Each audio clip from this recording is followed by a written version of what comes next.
let's talk through a couple of little things that are left here. We talked about, the last thing that we discussed, we talked about some quadratics yesterday, changing forms. We talked about the discriminant, all right?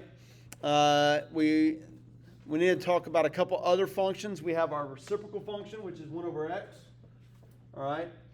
It's graph, and it's kind of self-inverse in nature, the way that it works. We'll do an inverse problem of it here in a second. We call it reciprocal function here. We also call it a rational function. We need to be able to find vertical and horizontal asymptotes here. We've got to be able to find intercepts. We'll talk about how to find those here in a little bit. I'll do an example of one of those with you. So we need to be able to do that. Other types of functions that we need to be able to graph, we've got to be able to graph exponential and log functions. They are inverses of each other. We'll talk about the important features of those here as well. I'll do a piece of those or a graph of those here in a minute just so you have it. Again, you can work on your topic 1 or topic 2, just kind of any blank space in there as we're going, just kind of reviewing. Got to be able to solve equations graphically and analytically with a calculator, all right? Using your algebra skills. So you got to be able to do a little of those. We've got some applications as well. And then got to be able to do transformations. We've already talked a little bit about transformations, but if I were to add a b on the outside right here, how does that change my graph? If I added a b right there. It goes up, all right? It's outside the parentheses, so this is my up and down move. This one right there, since it's on the inside of the parentheses, would be left and right, okay? If we have negatives, there's reflection over the x-axis, over the y-axis. We could have a vertical stretch.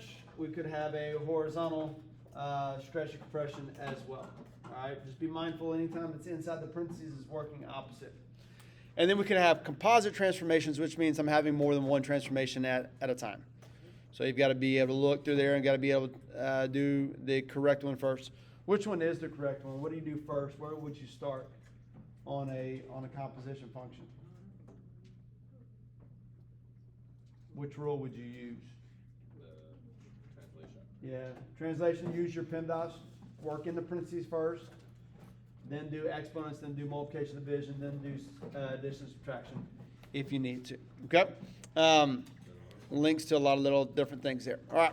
So I'm going to go to just an old test. Looking at an old test, and I want to go through it because we did one of these. That's paper 2, sorry. Let me go not to that one. And I want to go to paper 1. All right. All right, so we discussed this one the other day, but I want to talk about it real quick because it leads me into some other little things as well. So you have a lot of this written down on your paper already, hopefully, okay? So if we were working this, what we said is this is kind of the key here.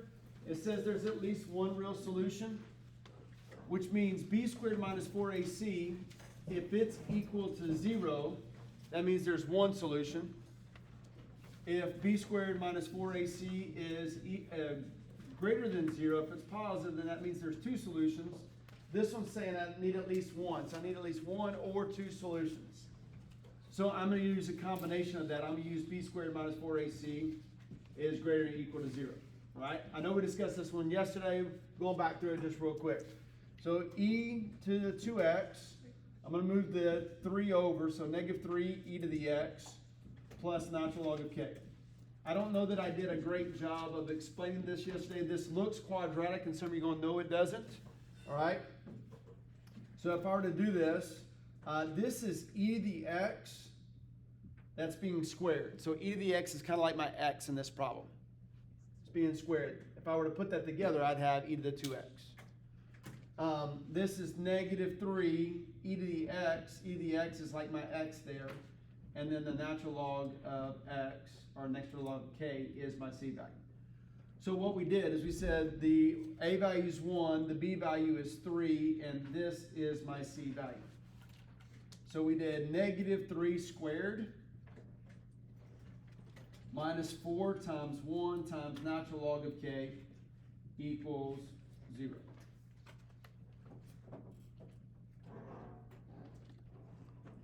Okay.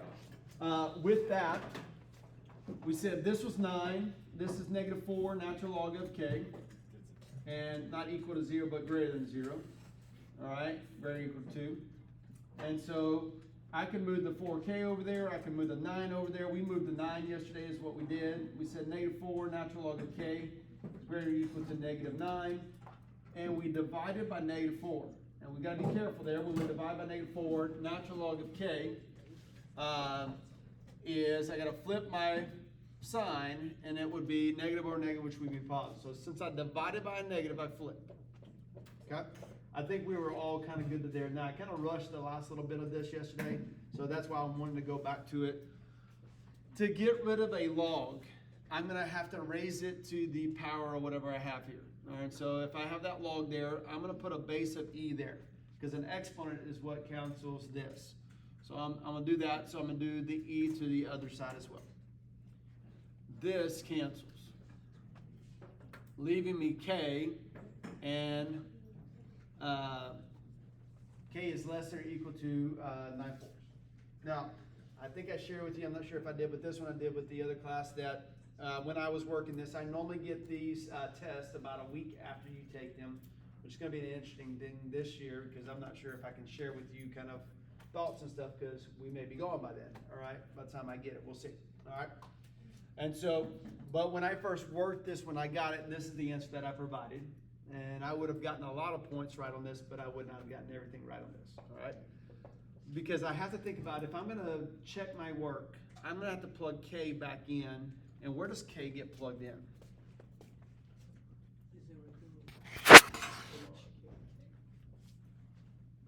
There's where I saw k in the original problem, correct? Yeah. So I'd have to do natural log of k. Well, tell me about a log. What can I plug in here for k? E. I could plug an e in, all right? Or maybe I should ask, what can I not plug in there? What can't you take the log of? A negative number. You can't take the log of a 0 or a negative number. Well, when you look at my answer, what am I including in my answer? I'm including negatives, right? I'm including everything less than that. So what I'd have to say here is that k, yes, it is less than 9/4. Excuse me, I didn't even write that right. It's less than e to the 9/4. All right? But it's also got to be greater than 0. It can't be less than 0. Now, let's have that discussion. Let's talk about logs right now. All right? So I went back to this so that we could talk here, and here's the picture. Some of us need to see the picture of this. All right? There are, if I were to do natural log of k, or if I were to do log base 2 of x or whatever, if I'm going to graph these, what are the two most important points on a log graph? Base. The base and the x part. okay, the x. What's an easy number to put in for x that I would know? If I put 2 in there, then 2 and 2 would be what? 1. That'd be 1. Anytime these are the same, it'd be 1. So it's the base, whatever the base is, and 1. So that's one easy point on the graph. So the base and 1. So I would count either e or 2, and I'd go up 1. So that'd be a point on my graph. That's an important point on a log graph. What's the other important point on a log graph? The other important point is if I were to put a 1 in here, doesn't matter what the base is. If I put a 1 in, what do you get? 0. You get 0. 1, 0 is the other important point. Okay? My graph looks like this. That's a log graph, and you are commenting on the asymptote. There is an asymptote at x equals 0. Okay? So I have that. That's very important there as well. Now, this is the one that we don't like to talk about a lot. All right? The one that we would rather, and by the way, this is the picture of why I was wrong there, all right? I can't be over here. I can be all these numbers up to that asymptote, but I can't be on the other side of the asymptote. That's what I had done wrong, okay? Many of us don't like to deal with log graphs. We would rather deal with an exponential graph, all right? So we would rather deal with this. What are our important points on an exponential graph? 1 and the base, which that's a pretty easy one. If I plug 1 in for the exponent, it just gives me the base. Okay? What's the other pretty easy point? 0 and 1. Yeah. Base and 1 would be a log graph. Okay? So 1 and base. So again, logs and exponentials are inverses, so I could just simply switch the x and the y's. So if I need to remember these, which I probably have a better chance of remembering these than flipping them to get logs, all right? So if I were to plug any 0 in for the exponent, then I get a 1, is what I get. If I'm graphing that, then I would have 1, 0, I'd have base and, or 1 in the base, whatever it is. I'd have my graph there, and I'd have a horizontal asymptote. Normally at 0 is where it starts, okay? How would I change my horizontal asymptote here? What could I do to change the horizontal asymptote? What transformation would change it? The vertical. If I shifted it vertically, if I shifted it up or shifted it down, it would change that. If I shift it side to side, is it going to change this one? No, sir. No. If I shifted this one, how would I shift this one to change that asymptote? Horizontal. Now horizontal, where would that show up in my equation? Inside. Inside parentheses, right? So if I'm shifting left and right, then that would change that. But if not, shifting up and down is not going to change that vertical asymptote. Everybody good there? Just kind of a quick review. You may have a graph of that as you're going. All right. Speaking of that,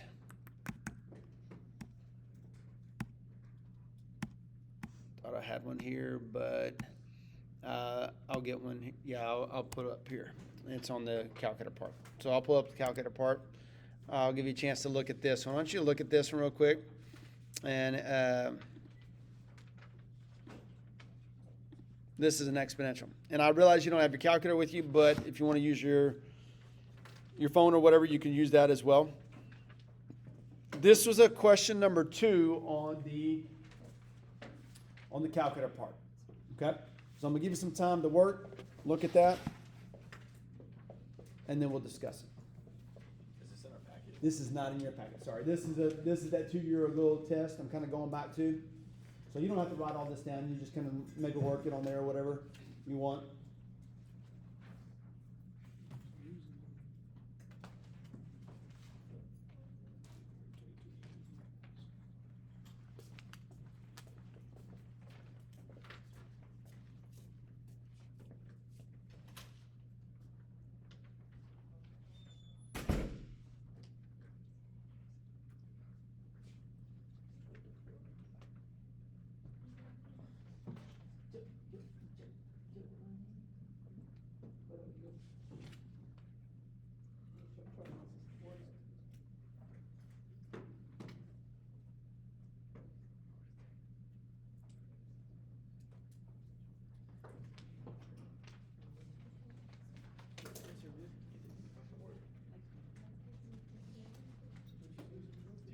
You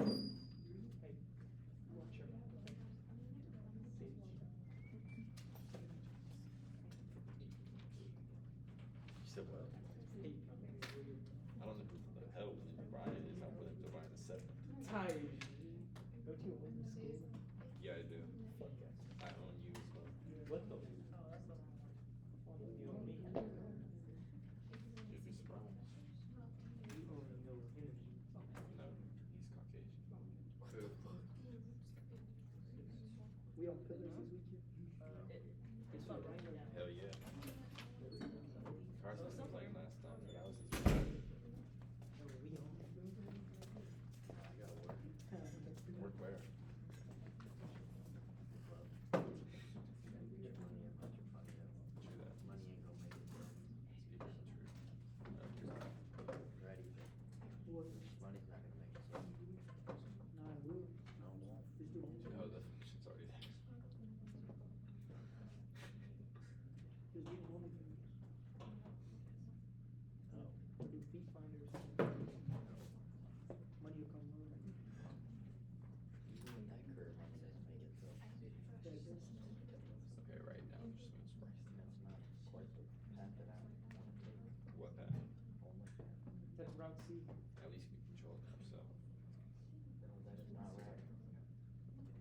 A. Yeah, that's not route A through Z. All right, so let's talk a little bit here. Route C. Route B is probabilistic. This is calculator, but I think a lot of this you could do without, or a couple questions you could do without a calculator. All right. So let's discuss. So it says write down the annual rate of depreciation of the car. All right. When you just put, What's the rate of depreciation? it's 0.91. Okay. 0.91. Yeah. That's my decay factor. Yeah. All right. But it's not quite the annual rate of depreciation. You're on the right track, though. That's where I'm going to get my answer from. Remember, this piece right here is 1 plus or minus R. Normally, what's in that problem? 1 plus R would be a growth problem. I'm increasing. 1 minus R would be a decay problem, or I'm decreasing, which that's the situation here. All right. So, what's the annual rate of depreciation? Well, how much am I losing every year? 9%. I'm using 9%. Okay, I'm retaining 91% of the value of the car, but I'm losing 9% of the car every time. So I think 9% would be what they're looking for on that one. So I'll write down it's one question. Really don't have to show a lot of work there. Okay, find the value of the car on January 2028. When you just plug 5 into the T, I would plug 5 in because 5 is what? that's the amount of years from 2020. It's the amount of years. It's the difference. By the way, is that kind of a different way of writing the date? Yeah. It's a little bit different than we write it. That's January 1st. That's the first day of the year. It's 1 January. And so, but yes, I'm gonna put a 5 in. So I don't have my calculator. I'm not gonna go in and do this work right here, but I trust that you could put that in the calculator and get that answer. Okay? By the way, how many decimal places would you probably round this one to? 2. I'd probably round it to 2 because what is it that we're talking about? Money. We're talking about money. Sometimes they'll ask to round it to the nearest whole number, or nearest dollar. Okay? All right. Now we got Alvy wants to buy a car on January 1st. He invests money, $15,000, into an account that earns 3% annual compound yearly. Makes no further deposits or withdrawals from the account. Wishes to buy the car on that date right there. In addition to the money he has in his account, how much more money is he going to need? All right. Now remember, on your formula page, you do have this formula. Future value equals present value 1 plus R over, I think it's 100K, and it's a K and a T there. And maybe an N, I can't remember that value. Yeah. But that's the formula. Is it an N? It's It's an N instead of a K. Thank you. All right.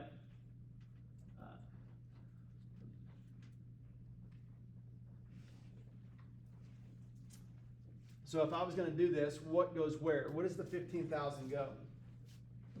PV. That's my PV. That's my present value. So 15,000 goes for that. By the way, what's the reasoning behind the 100? We've done this problem before in the past. We didn't use 100. What? The percentage. So I could just use the percent at face value. I could use the 3 instead of having to change it. So this would be 1 plus 3 over 100. And what would my N value be?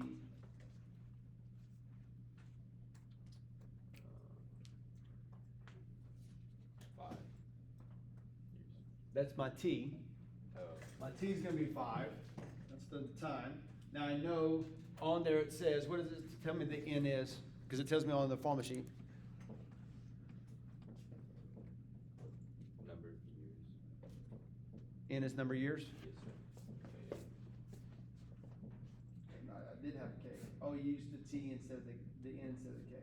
All right. So it's KN is what there. What's the number? What's K say? The number of compounding periods per year. Number of compounding periods in a year. So I'm going to rewrite the formula. This is how the formula looks on the deal. N is my number of years. K is the number of compoundings in a year. How about this one? What does it say? Yearly, so that's just 1. This is where I think they could have made this problem a little bit more complex. This problem's not super complex. I can plug that in and I get how much money I have in my account after 5 years. Okay?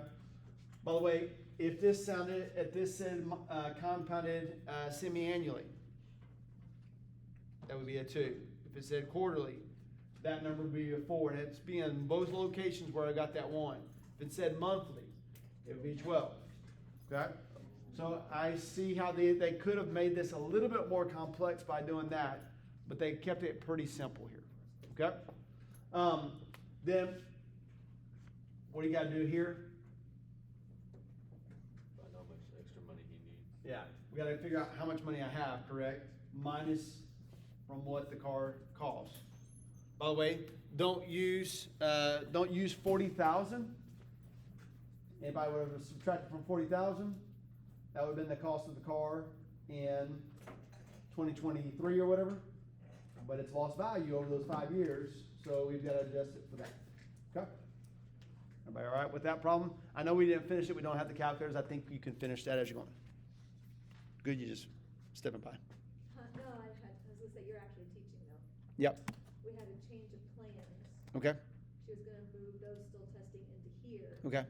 So I was gonna see if you could move your class to Z's room during the transition the rest of this period, but you're teaching though. Gotcha.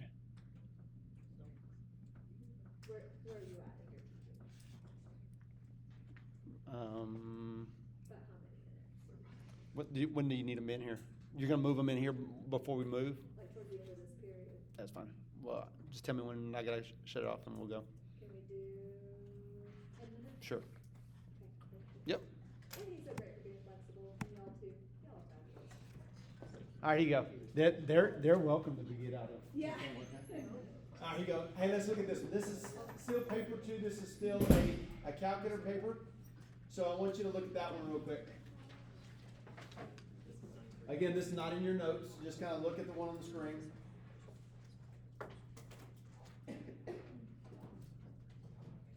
I'm not going to work this one in its entirety. We'll come back to this one.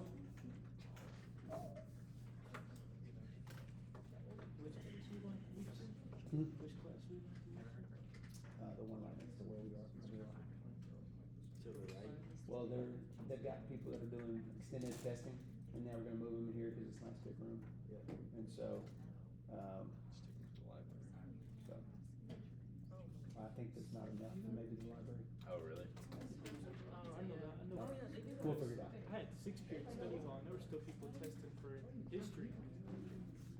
All right. So let's talk about this real quick.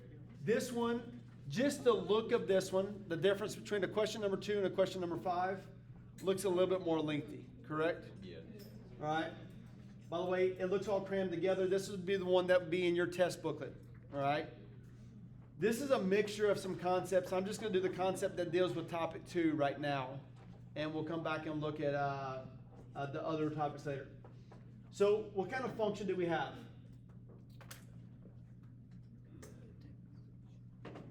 Say again. What kind of function is this?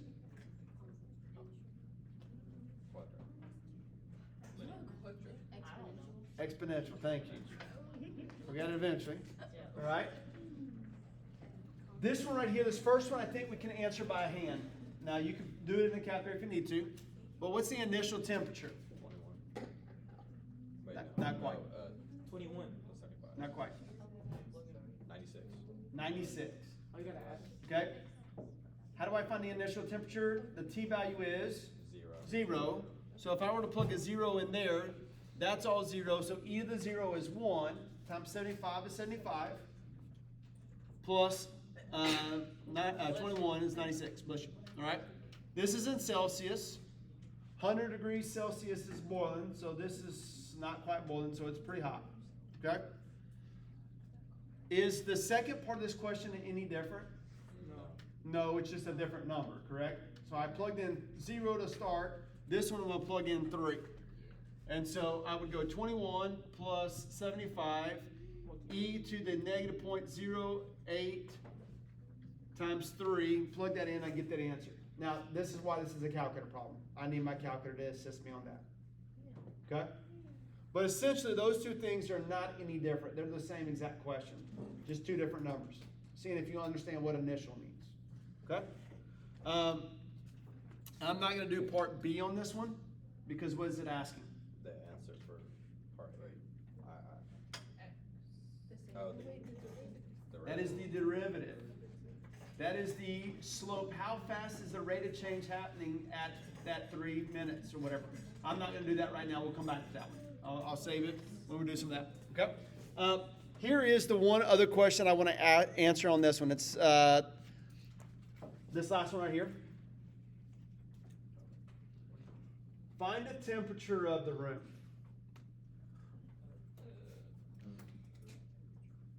Could we do that? Yes. See where it evens out. It's going to be where it evens out, right? So if I were to leave something in a room for long enough, whatever the temperature of my coffee, tea, whatever it is that I leave in there, it's going to go to room temperature. Okay? So this is an exponential graph. Where does it level out? The horizontal asymptote. What is the horizontal asymptote? Normally they are what? 0. But I have moved it up. How far up have I moved it? 21 degrees. Okay, I moved it up 21, so that's the room temperature right there. It would be 21. That make sense? Okay, so really, by asking this question, what are they really asking? What's the horizontal asymptote? That's really what they're asking. Okay, all right. I want you to go look at this one right here.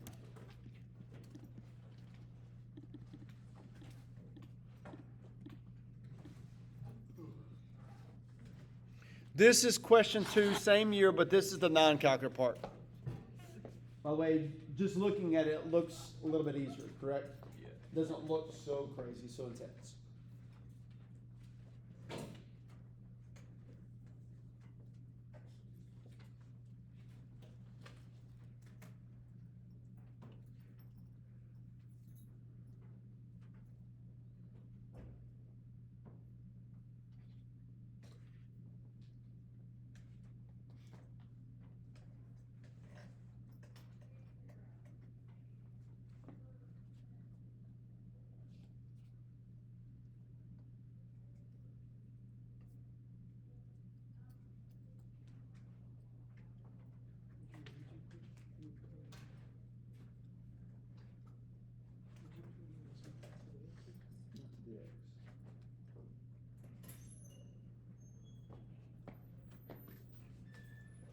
By the way, what type of function is this? Is it linear? Not linear. It does look like it has 2 linears, right? Yeah. But what are we doing with the 2 linears? We're dividing. We're dividing them, so what type of function is that?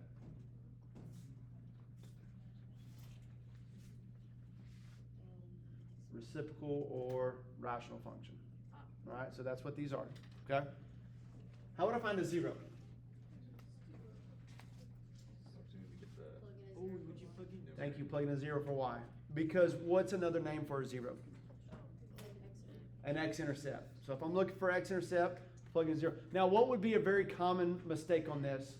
To plug a 0 for the x's, right? That probably could have happened a lot. What would you be finding if you're plugging in 0 for x's? The y-intercept. Now, they might ask that question, but they're not asking that here, okay? Now, if I'm going to do that, if I'm going to plug in 0 for the f of x, for the y, how would you solve that? You have to multiply the denominator. Many of us would get rid of the denominator, correct? Yes. That's fine. What happens on the left-hand side? Nothing. It's 0. So really, in a fraction, if a fraction's equal to 0, really what has to equal to 0? The top, the numerator. Finish solving that. Move the 7 over. Divide by 7. X equals -1. Go. Everybody okay with that? So -1, 0 is my 0. Question B. What's the instructions? What's the verb? Write down. So if it says write down, what should happen? The answer should be in the problem somewhere. What's the verb class, Mato?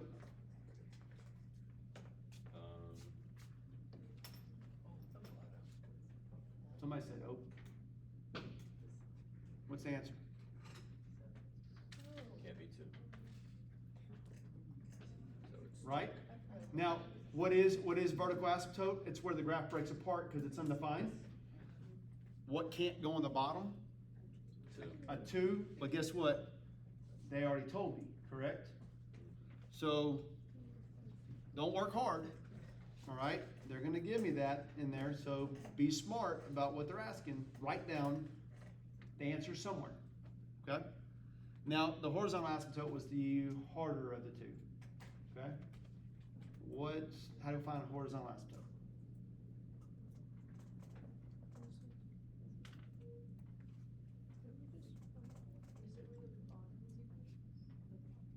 Oh, you have The bottom equal to 0 is the vertical asymptote. Okay? This is when we have to make the comparison. This is when we have to go small over big, or big over small. All right? And when I'm saying small over big or big over small, what am I referring to? The fraction, the first. The exponent. Okay? The exponent, the degree. Yes. Okay? And so if I have small over big, if the bigger degree is in the bottom, the horizontal asymptote is always y equals 0. Is that the case on this one? No. No. If it's big over small, anybody remember that scenario? Isn't it just take it space value? That's the slant asymptote. What was the good news I told you about that earlier in the year? That's not there. The last one is same over same. Y'all ready? Okay. Same over same is when we're going to take those two, and that's going to be my answer. So y equals same over 2. Hey, we're going to the room like almost, if you get to my room, you've gone too far. Miss Beezer, if y'all know Beezer.